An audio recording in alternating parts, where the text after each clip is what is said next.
Welcome back to Reclamation Roasters again for a new season of coffees coming in from Central and South America.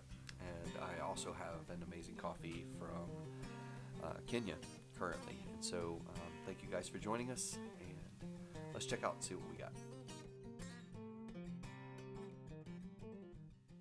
Alright, so the first coffee on our video today is going to be the Honduras Pacavita, which is a reserve. It's a large reserve, a natural reserve that's there in the western part of the Honduras.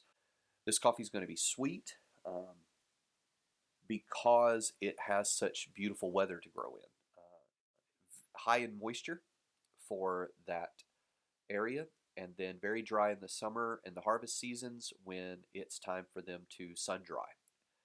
It does a great job of being in high altitude with this coffee. As a matter of fact, they've been expanding higher and higher every year, the farmers have, and so we're finding higher quality coffee continually coming out of these regions, which allows me to use it as a strong base because it's nice and sweet, it has low acid, and it can take on the flavors and natural notes of other high-end coffees, which works really good for me because I blend both my house and my espresso.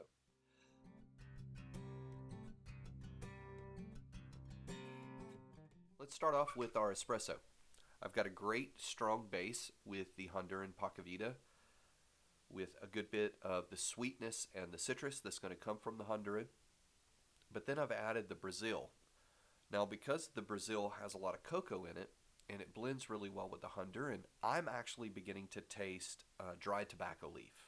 So when you come by, you'll see this label, much more like this one right here. This is the Brazil. It's a natural process, of course.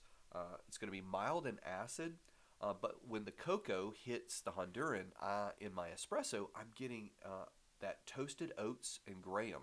A little bit about the Brazilian coffee that you're going to want to know. First off, this is a plateau. It's not just a mountainous area where the coffee's growing on the sides of small plateaus on the sides of mountains. This is a very large plateau. The coffee naturally puts off a hazelnut or buttery flavor.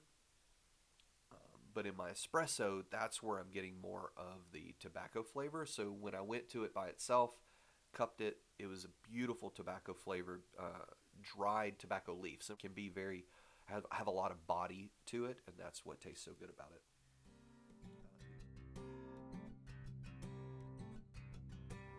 Right, let's talk about our house. The house, again, with that Pacavita sweet and citrus base from the Honduras, I added the Costa Rican. Of course, everybody knows, if you've watched any of these videos, Costa Rica is probably my favorite region of coffee. I love the sweetness of it. I love the apple. Sometimes you get a lot of apple. Sometimes you get a little raspberry to it. So you do get that bitterness, but it's a good bitter. It's that sweet bitter. But with the process, the honey process, allowing the cherry to develop, allowing it to ferment a little bit, and then producing that coffee, and then letting it dry, and then using the shed. They use a lot of shade dry with these coffees. They have with their overhangs. Such a wonderful flavor in the coffee.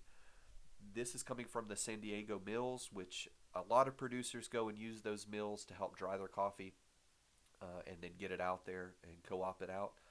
But we've been able to stick with the San Diego Mills honey processed coffee. You're going to find it when you open it, it's kind of multicolored lights and darks and how they blend, but that honey process just makes the coffee taste so sweet to its natural flavor. A lot of people have learned that you can get a pour over of this honey process and it is just tasty. So taking that and mixing it with an already sweet light acid, the Honduran Pacavita, has given me a very medium, healthy, high caffeinated house coffee that is sweet and natural and tastes just really, really good. So take the Pacavita, take the Costa Rican together, blended them really good. It's a great house. So I'm excited about this single origin that we've just brought in. This will be the first Kenyan we've brought in a while. And so let me tell you a little bit about the Tamu Lanima natural coffees from Kenya. We have found this to be really fruity in its fragrance, black currant, citrus. It's got a nice balance of the darker flavors with the chocolate and the maple. And so when we went to do the tasting on it, I got lost in the bread-like texture, like the sweet bread-like texture. This Kenyan coffee is washed and sun-dried in the African region. It is a young coffee.